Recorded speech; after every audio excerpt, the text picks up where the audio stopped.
I have a routine I try to do in the morning.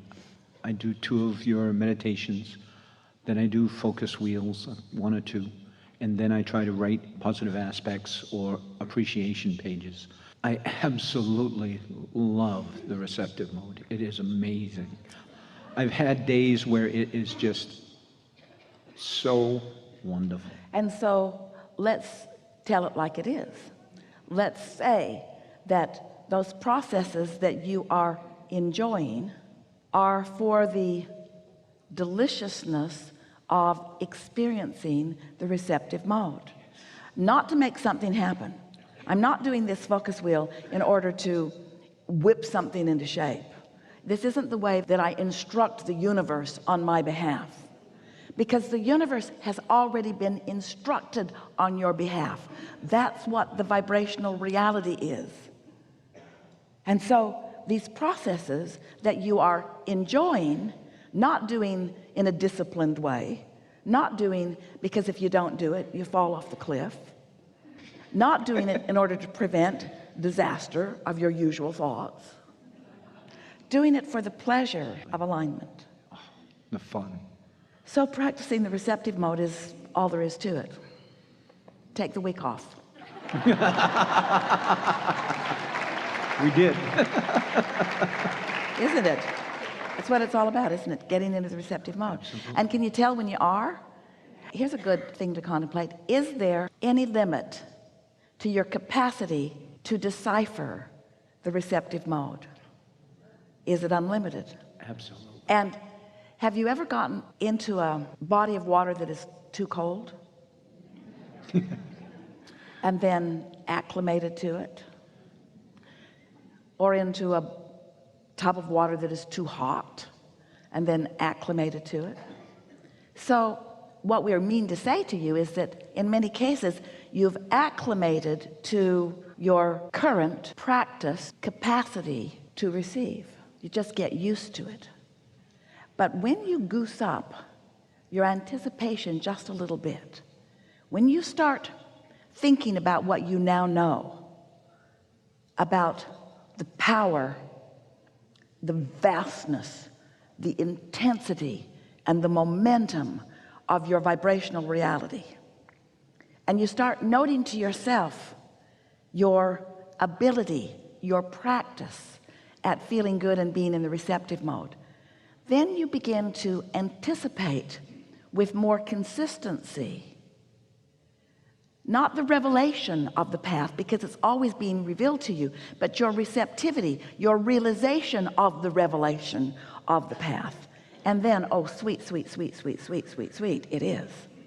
Because we don't want you ever to be complacent about how much goodness you've allowed in so far. Of course, appreciating the wonderful things of your life, that really holds you in a good, steady, chronic receptive mode. But when you couple that steady receptive mode with an anticipation of more and more and more, and you begin to consciously acknowledge the convergence of so many more things than you ever formerly thought was possible to occur to you, then you begin experiencing mastery of you channeling, flowing, directing this energy that creates worlds toward the things that matter to you.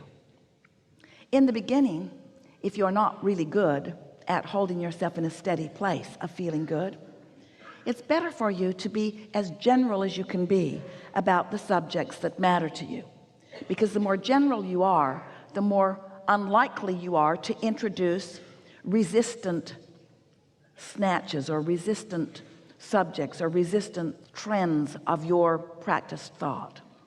But as you are aware that you are more often feeling good, more often laughing than crying or happy than sad, more often feeling ease than tension, more often feeling complimentary than critical, as you begin to notice that shifting that is taking place within you, then you can begin to deliberately, through these processes as you are doing, bring yourself from the general contemplation of the subjects to more specific contemplations of the subjects, which simply makes the energy move faster. Because you just got to admit, you'd rather be one of those bumblebee cars moving down that highway than you would just slogging along at the prescribed speed that frightened people drive at.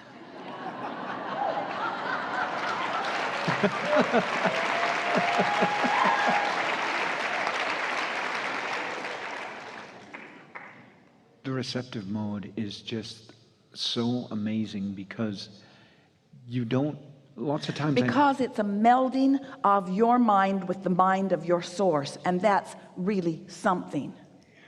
It's a melding of the two parts of you. It's a melding of you with your utter worthiness and your absolute expectation and your incredible zest for life and your belief in others and your understanding of the laws of the universe and your feeling of invincibility and unlimitedness. Yeah. Wonderful. We cut you off in the middle, Well, but we just had a little rampage we couldn't control. I love them. One of the things I do every day is walk in the woods or I run outside. And I think being so connected to source in those moments is part of staying in the receptive mode. So let's tell it like it really is. Every day, my source wants to take a run with me. My source is eager to get out there and experience through my physicality, through my physical senses, the deliciousness of this leading edge time space reality. And I get an impulse because I will not deny what source wants to experience through me. Absolutely.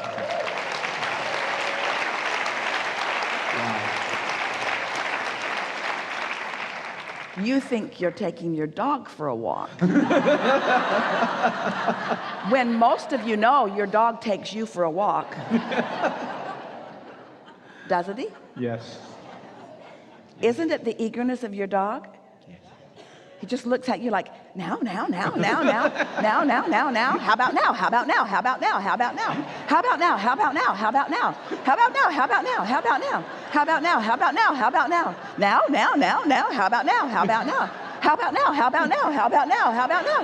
How about now? How about now? How about now? How about now? Now, now, now, now, now. And that's the way your inner being feels within you. That's the way your inner being feels all the time. You're out here on the leading edge. You have the perfect environment in which to contemplate and come to new ideas and to create. And there's an eagerness within you that once you take the lid off of it, you will feel vitality beyond anything that you've felt before, you see. Yes. You know him well. Yes. My dog. Thank you. Very good. Yes.